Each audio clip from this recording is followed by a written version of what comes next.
দিয়েছে। থেকে একটু কাঁচা, কিন্তু কবে করেছি মনে নেই।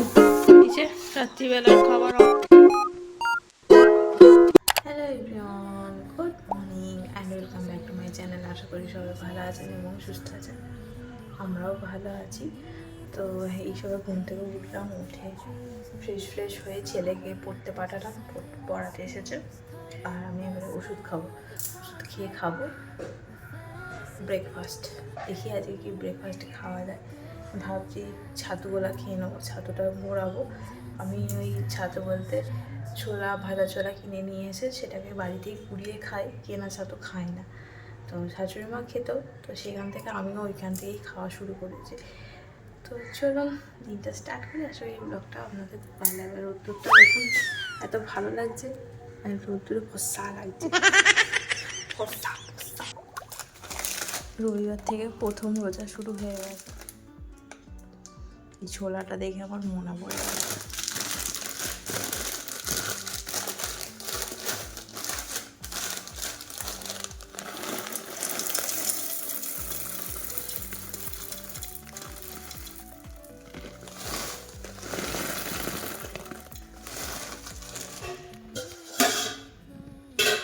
চালের মধ্যে ভরে রেখে দিলে যখন তখন খাওয়া যায়। গুঁড়িয়ে রেখে এতে কচুরিও করা হয়, পরোটাও হয়, সব রকম হয়। ছাতুর পরোটা আমার ছেলেকে করে দিই। কালকে দেরিতে ঘুমিয়ে শুতে দেরি হয়ে গেছে। আজকে সকালবেলা একদম উঠতে ইচ্ছা করছিল না। এখনও ঘুমে রেস্টটা আছে, এই জন্য কথা জড়িয়ে যাচ্ছে। তো আর একটু ঘুম হলে ভালো হতো। আমি ছেলেটাকে কখন থেকে বলছি তাড়াতাড়ি চল শুয়ে পড়বো। কালকে তো সুমন বাড়িতেই ছিল, ভাবলাম তাড়াতাড়ি শুয়ে পড়বো। বাবা কোথায় কি সেই দেরি হয়ে গেল। সেই উপরে গেলাম 11:30, ঘুমাতে 11:30। এই জন্য ঘুম পাচ্ছে।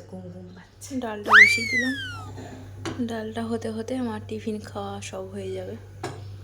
আজকে মুগ মসুর বসিয়েছি, মটরশুঁটি টমেটো দিয়ে। চা নিয়ে একটু বাইরে বসলাম, কারণ একটু পরে রান্না বান্না চাপাবো। আজকে নিরামিষ, তো আজকে মঙ্গলবার, আজকে বজরংবলির বার। তো করছি এখন গত 2 সপ্তাহ হলো। তো সেই কারণে আজকে আমরা নিরামিষ খাই। আর আমি চা নিয়ে বসেছি, কাপ চা। একটু বাইরে বসি। এখন ঘড়ির কাঁটা বেশি বাজেনি, ঘড়িতে বাজে হচ্ছে 10:25। আজকের আমার রান্না বান্না এখানে ওই যে শাক আর একটুখানি ছিল, লাউ শাকের চচ্চড়ি করছি। বেশ জম্পেশ করে আজকে একটুখানি আমি খাবো ভাবছি। আর এখানে বানিয়েছি বড়ির ঝাল, ডিলিশিয়াস হয়েছে, খেতে খুব ভালো হয়েছে। আর এখানে আছে মুগ মসুরের ডাল। এবার ডাল ঘন হয়ে যাচ্ছে বলে আমার কর্তা মশাইয়ের ভালো লাগছে না, ওই জন্য আজকে একটুখানি, আজকেও ঘনই হয়ে গেছে, ঘন ঘন ডালই হয়েছে। উপরের জলটা ওর জন্য রেখে দেবে। আর এদিকে ফ্রিজে যা সবজি ছিল একটু একটু করে সব পড়েছিল, সব একসঙ্গে কেটে আর কি তরকারি হবে একটা, এই মিক্স ভেজ এরকম টাইপের। আমি এটা রান্না করে যাবো চান করতে, চান করে এসে তরকারিটা বসাবো। আর প্রতিদিন চান করতে অনেক দেরি হয়ে যায়, ভাবি চানটা করে নেব।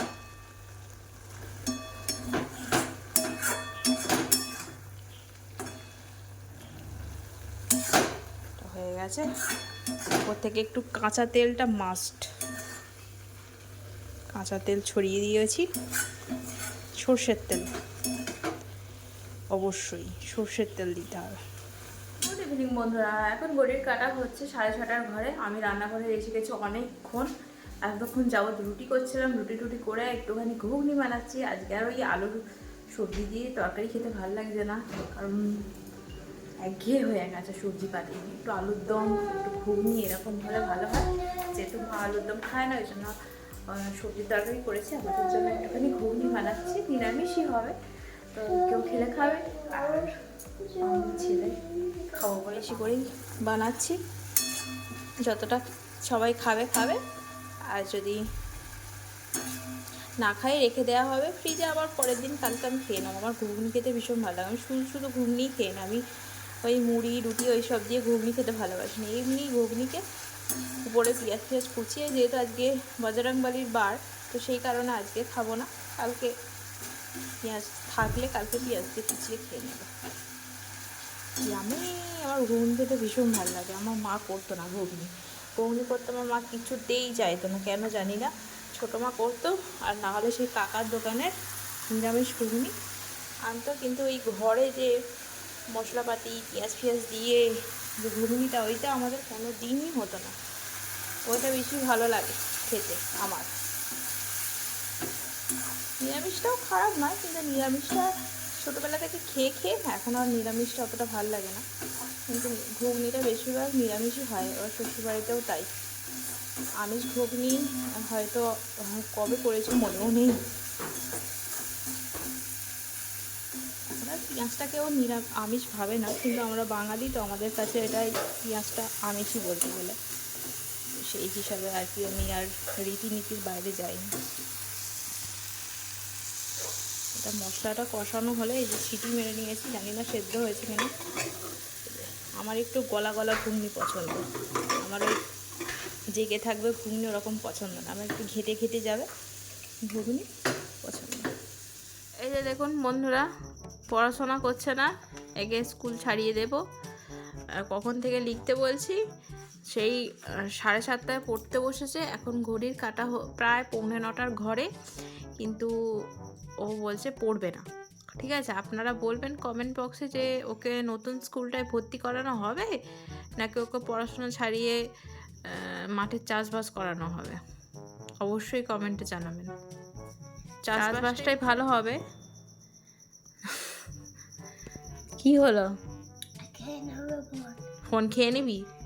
তোর সাহস বড় তো কম না। কেক কিন্তু চাষবাস করবি, গোবর ঘাটবি, গোবর দেবো, গোবর মাঠে চাষে দিবি। আর দেবদূত দাদা দেখবি বড় বড় ভালো ভালো স্কুলে পড়বে, তোকে বলে ভাই টাটা, তুই গোবর দে। না তুই তো লিখছিস না, কান্নাকাটি করছিস, লিখছিস না, এটা লিখবো না সেটা লিখবো না করছিস। না তাহলে ওই নতুন স্কুলটায় ভর্তি করবো না।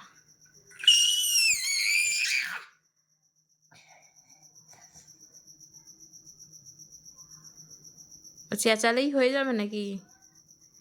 তাড়াতাড়ি লেখ, সমান দে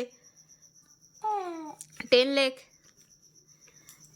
এইসব মানুষকে পড়াশোনা শেখাতে মাথার গন্ডগোল আমার নিজেরই হয়ে যাবে। উফ, কি কষ্টের ব্যাপার।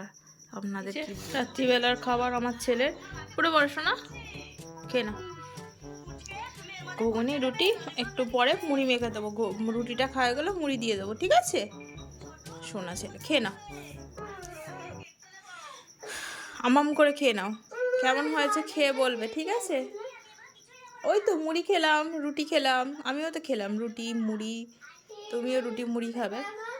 হ্যাঁ, ওইটাতেই তো খেলাম। ওই বাটিটা তোমার হরলিক্সের গ্লাসটা রেখেছি, আমার মুড়ি খাওয়ার বাটিটা রেখেছি, রুটি মুড়ি। ওটা ডান হাত, ওটা দিয়ে খেয়ে না। চলুন বন্ধুরা, আমাদের খাওয়া দাওয়া কমপ্লিট হয়ে গেছে। সুমন এসে গেছে, সুমনেরও খাওয়া হয়ে গেছে। এখন ঘড়ির কাঁটা হচ্ছে 11টার ঘরে। কালকে হচ্ছে আমার ছেলের ম্যাডাম আসবে, তো সেই কারণে তাড়াতাড়ি শুতে হবে। আর কালকে একটু তাড়াতাড়ি আসবে বলেছে, 9টার সময় জন্য। ছেলেটাকে তোলাটাই হচ্ছে বড় একটা কাজ, তো 1 ঘন্টা আগে থেকে তুলতে হবে, 8টা থেকে আর কি। তো চলুন, ব্লগটা যদি ভালো লেগে থাকে চ্যানেলটা অবশ্যই সাবস্ক্রাইব করবে, লাইক করবে, কমেন্টে জানাবেন যে আমার ব্লগ কেমন হচ্ছে। আবার একটা অন্য ব্লগে আপনাদের সাথে দেখা হবে। টাটা, বাই, ভালো থাকবেন, সুস্থ হবে।